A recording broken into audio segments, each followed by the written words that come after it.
What if I told you that right now, while you're sitting there watching this, the blood in your legs could be slowly pooling around your ankles? And most people over 60 have no idea it's already happening to them. By the end of this video, you're going to know 3 things.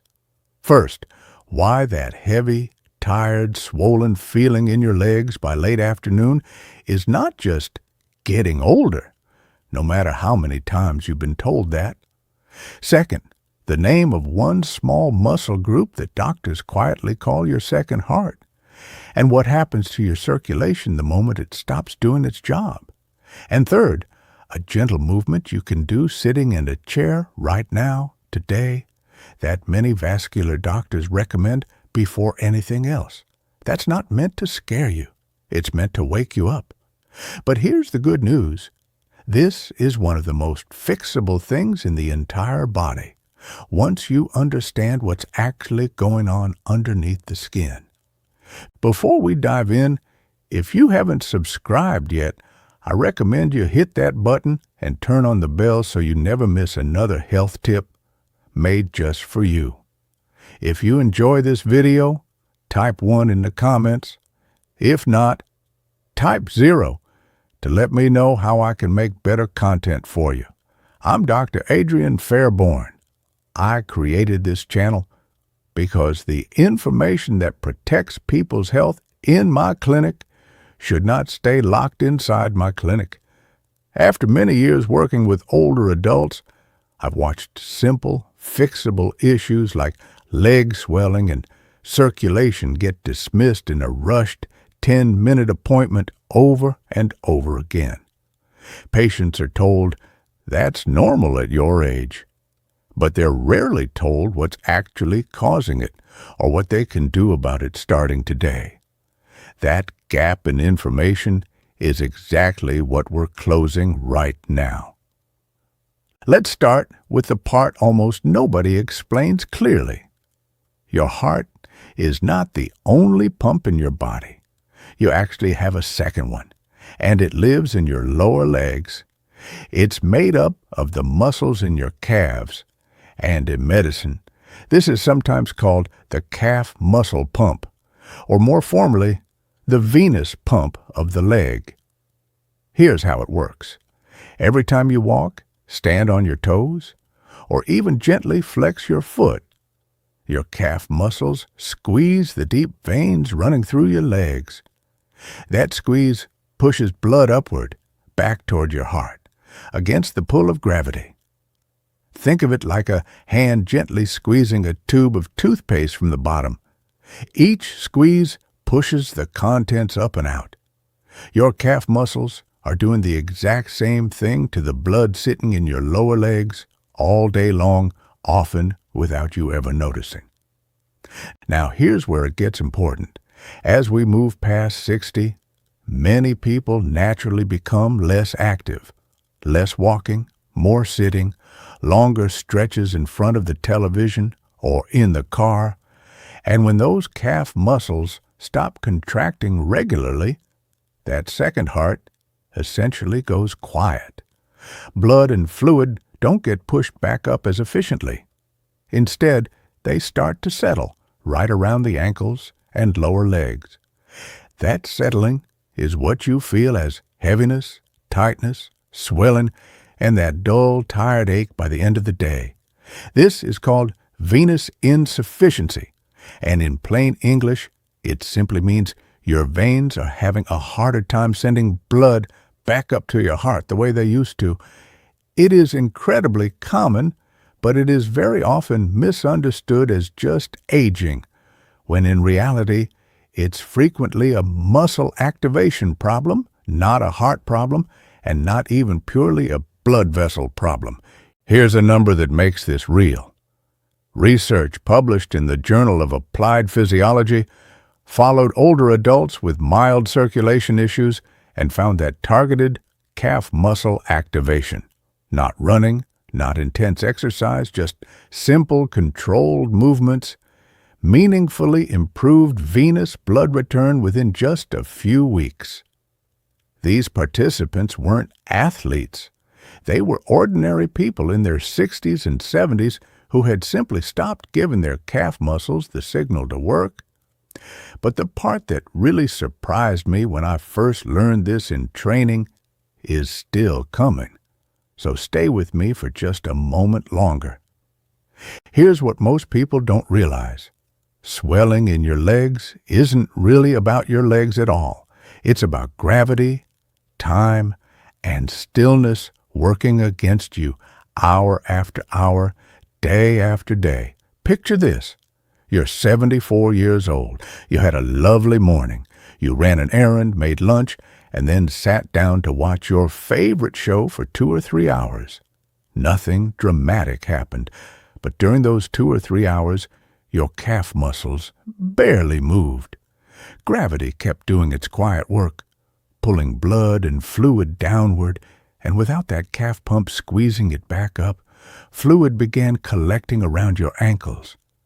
By the time you stood up to make dinner, your shoes felt tighter, your legs felt heavy, and maybe you even pressed a finger into your ankle and watched a little dent stay there for a few seconds.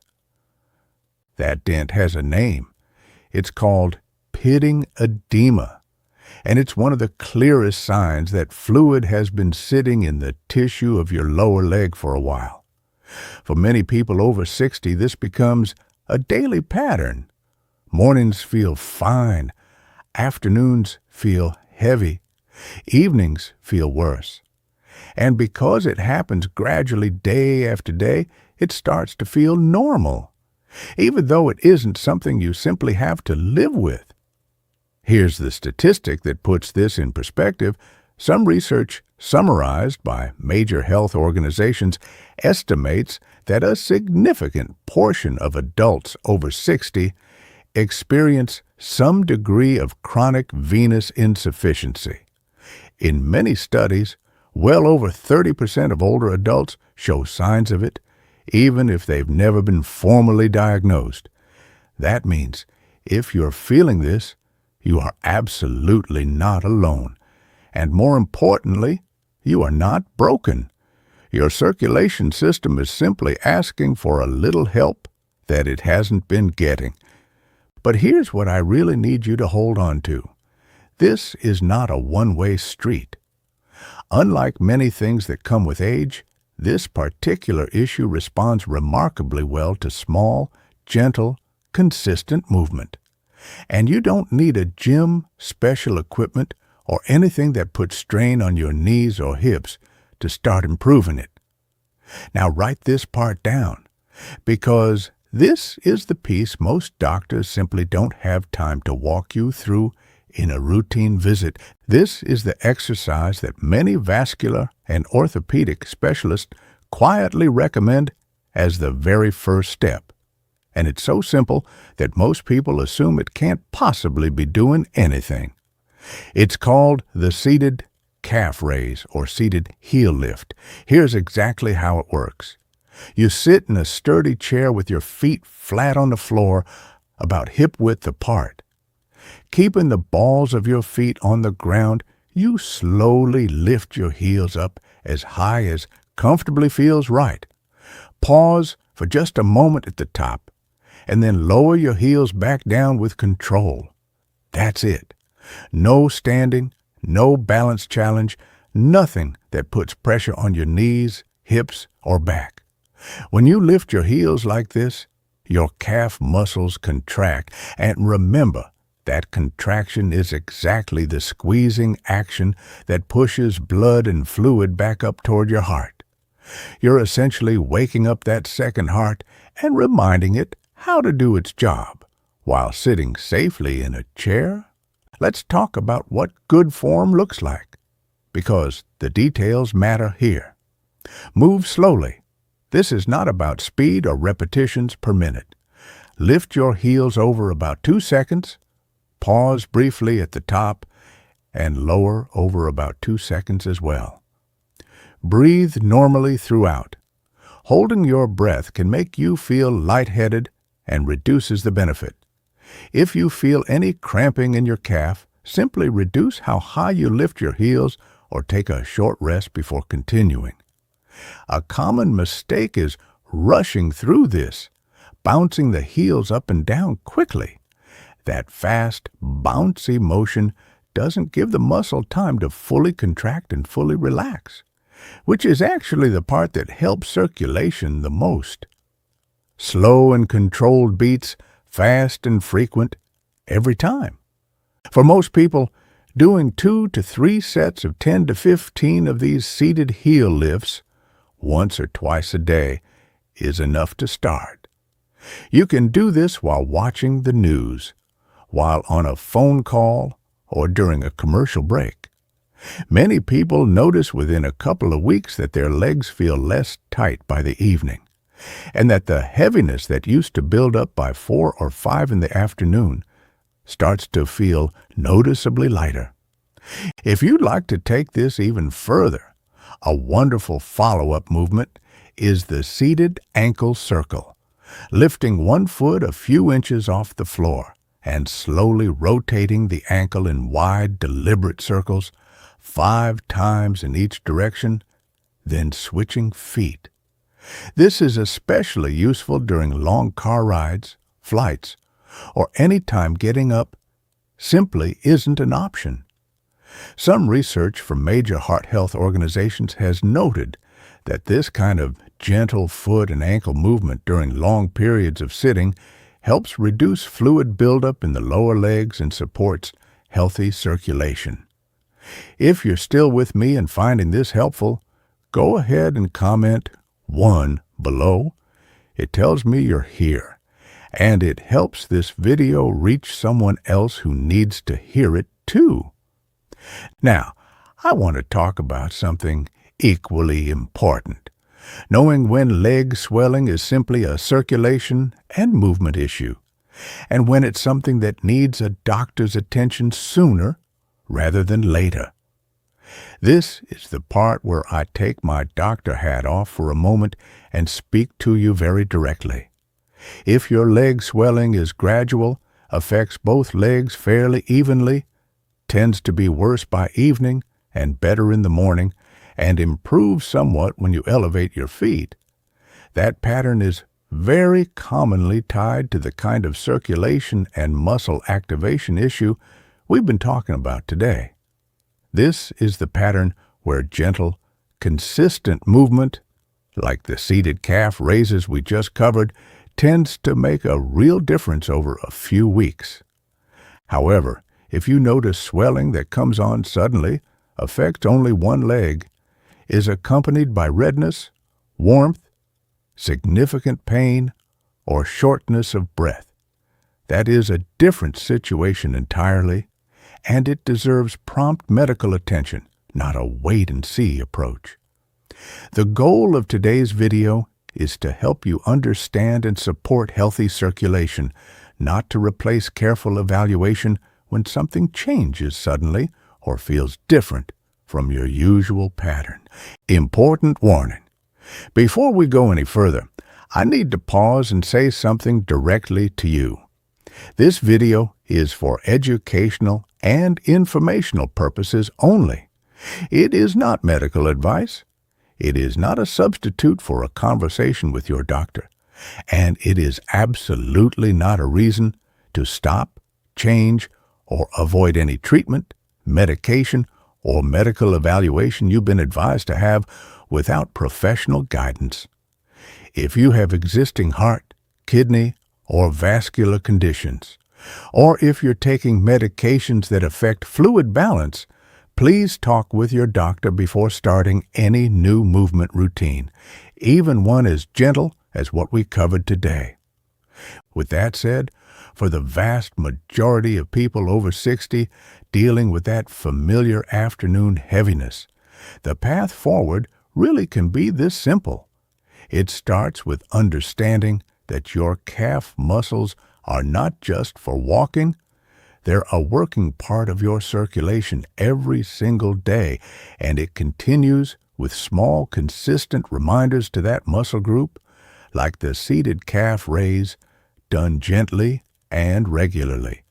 Now, before we wrap up, there's one more thing I want you to walk away with, and it might be the most important part of this entire video. Here's what I want you to take with you today. The heaviness, swelling, and tiredness in your legs after 60 is real, it's common, and it has an explanation. But it is not simply old age, and it is not something you're stuck with. Your calf muscles act as a second heart for your legs, gently pumping blood back upward every time they contract. When they go quiet from too much sitting and too little movement, that's when heaviness and swelling tend to build up. The good news is that waking these muscles back up doesn't require intensity, equipment, or anything that strains your joints. A few minutes of seated calf raises, done slowly and consistently, sends exactly the signal your circulation has been missing. Add in gentle ankle circles during long periods of sitting, and you're giving your legs ongoing support throughout the day, not just a one-time fix. If today's video felt helpful, the next step I genuinely recommend is the video where I walk through 5 gentle seated and standing movements in order that build on exactly what we covered here, starting from the same calf activation and progressing safely toward better balance and stronger legs overall. Go ahead and watch that one next. It ties everything together. I'd also love to hear from you directly. In the comments, tell me which part of leg discomfort affects you most right now. Is it the heaviness, the swelling, or the tiredness by the end of the day? And let me know your age and where you're watching from. It genuinely helps me know who I'm talking to. If you enjoyed this video, please leave a comment with 1. If not, feel free to comment with 0. Your feedback means a lot to us. Don't forget to like, share, and subscribe to our YouTube channel for more content like this. Thank you for watching, and here's to living life on your own terms.